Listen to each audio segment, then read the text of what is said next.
Hola everyone, it's me Aika and welcome back to my channel. I know it's been a while since I last vlogged. That is because I was busy doing all the requirements for my last phase of my EB3 petition or application. Just a quick update on my application. I am actually visa issued now and I am just waiting for my visa packet to arrive. Yay. If you guys remember, I have already made a vlog regarding the first part of the EB3 petition application. That is, what will you do right after you pass your NCLEX? I will put a link on the description box for those who are not able to watch it yet. Anyway, for the second part, I will do a separate video and I hope you will watch soon. But for now, I will be sharing with you my experience with the medical examination. For visa applicants under the U.S. Embassy Manila, the only medical center accredited by U.S. Embassy is SLEC or the St.Lukes Extension Clinic in Manila. So whether you are from Luzon, Visayas, or Mindanao, you have to go to SLEC for the medical. So one crucial information that every visa applicant must know is that when is the perfect time to do this medical examination. Once an EB3 applicant is already said to be documentary qualified or DQ'd, as they will receive an email from NVC. So the applicant will have to wait for weeks to months. Actually, it depends because it is a case-to-case basis.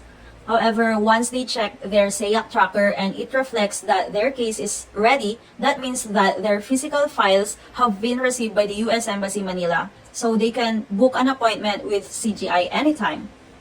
Aside from the SEAC tracker, the visa applicant must also receive a congratulatory email or the immigrant visa instruction from U.S. Embassy Manila. However, there are some instances wherein an applicant failed to receive the letter or the email real time. So it is better if you have or if an applicant check the SEAC tracker from time to time. So fast forward, once an applicant receives the congratulatory email, he or she can actually book for the medical examination as soon as possible. What I have mentioned earlier is actually the ideal time in booking for a medical examination. However, there are some instances wherein an applicant opt to schedule their medical examination prior to having their SEAC tracker ready or prior to receiving their congratulatory email because they fear that they are or they will be subjected for Sputum Academy. Sputum Academy is actually the term called for those U.S. visa applicant who didn't have or who failed to have a normal X-ray results. So this means that the applicant need to undergo sputum analysis. They will be scheduled for 3 consecutive days of sputum collection and it will depend upon the available schedule in SLEC. Actually, that is one of the greatest fears of all the U.S. visa immigrant when they are subjected for Sputum Academy. Even though an applicant is subjected for Sputum Academy, that does not mean that the applicant will automatically be positive for PTV or pulmonary tuberculosis. However, the X-ray did have something suspicious, that's why they are subjected for sputum analysis. So that is why it is one of the most feared tests by the U.S. immigrant applicant because it will cause further delay in their application. So every visa applicant must be healthy prior to scheduling a medical examination. So without further ado, I will be sharing my personal experience with SLEC or with my medical examination.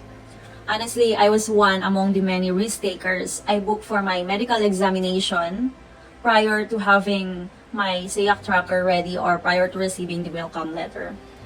I was DQ'd last December 6, 2022 and then it was still at NVC until January because there was no automatic expedite during that month.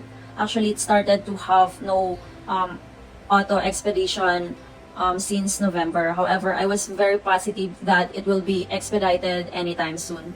That's why I was confident to schedule for my medical examination. So I booked for our medical examination for me and my dependent, who is my spouse. The medical examination cost for adults is actually 18,540 each. So this is a very expensive risk, I know, but then I was positive about it. So I registered for myself as well as a separate account for my husband in SLEC.ph website. So make sure you are registering on the right website because there is another website for St.Lukes Medical Center. So make sure that you are registering in St.Lukes Extension Clinic. Fast forward, I booked for January 26, 2023. So I booked a week before the medical examination and I paid through Security Bank, although it is accepted to pay over the counter in SLEC. But I think, in my opinion, it is better to have it paid so that I will have lesser time waiting or falling in line in SLEC. I booked a week earlier before my target date on a purpose. I wanted to prepare my body so that I will not be subjected for Sputum Academy. So I was anxious for the result of my medical examination. So what I did was to read on different support groups in Telegram and take notes some tips in order to have normal results for this test. So I just followed it and it worked to me as well as in my husband. Here are the tips. The first one is to drink sterilized milk for 7 days. Actually, that is not new to anyone having their medical test. However, it was my first time knowing about Alpine sterilized milk. They mentioned that this brand is more effective than any other brand. So, I drank at least twice a day, one in the morning and one at bedtime. Actually, I just drink the mini size. I think it was 250 ml or something, but I will just paste a picture in this side. So that is the first tip. I drink 2 times a day for 7 days.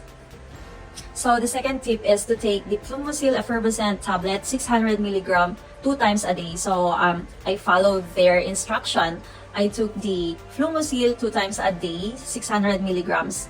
So my husband also did that because I was more worried for him because he has allergic rhinitis. Fast forward to day 1 of medical examination. Our appointment was at 10 o'clock in the morning. However, we arrived in the SLEC as early as 4 o'clock in the morning from Ilocos Sur. So from Ilocos Sur, we went directly to SLEC. However, because we were hours earlier, we went to the end of the block and ate breakfast in McDonald's.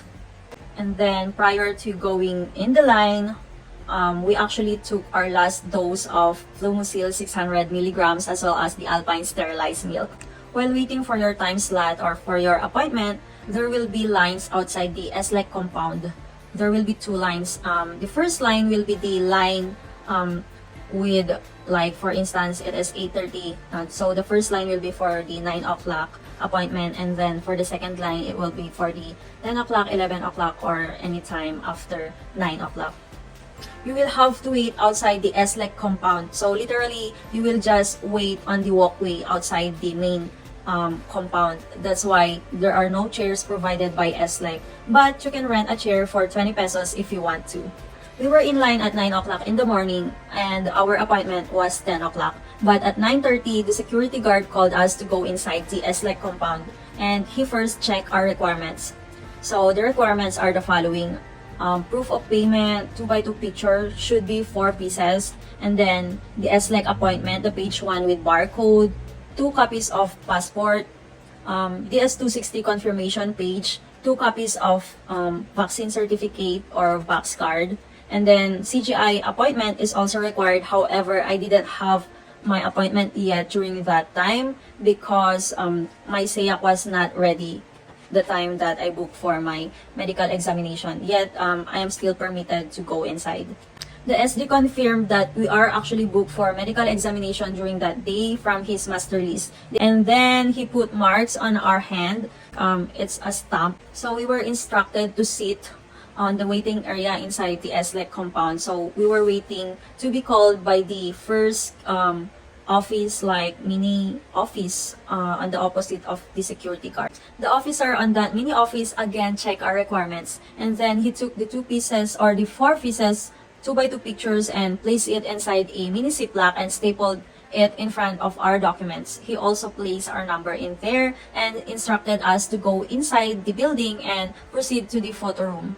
The photo room is located on the ground floor, so the photographer instructed us to take away our eyeglasses, scarves, or anything that can hinder a clear visualization of the face in the picture. And then right after that, we were instructed to go to the data encoding and finger scanning area, which is on the same floor. On that area, they just confirmed my identity as well as any other information related to my employer overseas. And because I didn't have my CGI appointment yet, they asked me to write a waiver.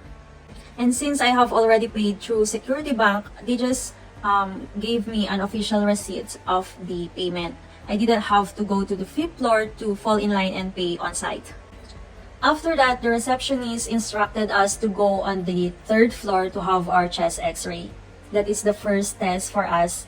For women, prior to x-ray, they need to state if they are pregnant or not. And then if they are not pregnant, they need to sign it. Additionally, they will have to take off all their top clothing, including their brassiere.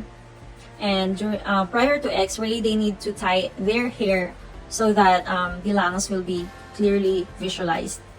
The rad tech will give instructions on how to breathe during the x-ray. So you will need to inhale, hold your breath until the rad tech say that you can exhale. After that, we were instructed to go to 4th floor for our blood test.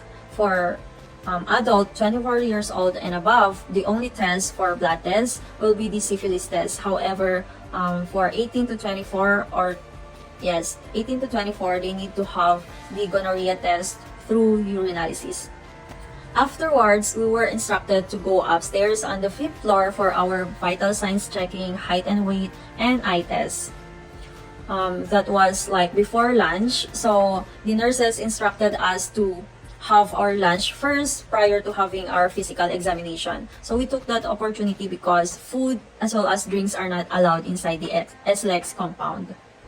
So we went back to SLEC building at exactly 1 o'clock in the afternoon.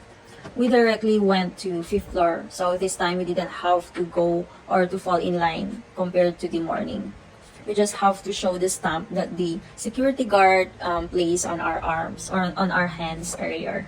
So we need to fall in line and wait for our names to be called for the physical examination. The physical examination is just a quick examination. It's like 3 to 5 minutes for every applicant. So the first part will be more of an interview type, and then the second part, the visa doctor will ask you to take off all your clothing except your underwear. So I did that, and then he or she will examine any traces of suicide, and then you will have to lay down on the bed, the small bed, and the visa doctor will assess your abdominal area or any other parts. After that, we submitted our white forms on the counter in the 5th floor, and then they instructed us to go back the following day, and they gave us the white form. Some claim that you already have a hint of the result of your medical examination on the color of a follow-up slip that they will give after your medical test on your first day. So if you receive a white slip, most probably your medical test results yielded normal. So it means that you are for immunization the following day. However, if you receive a yellow slip, that means that you are for sputum academy.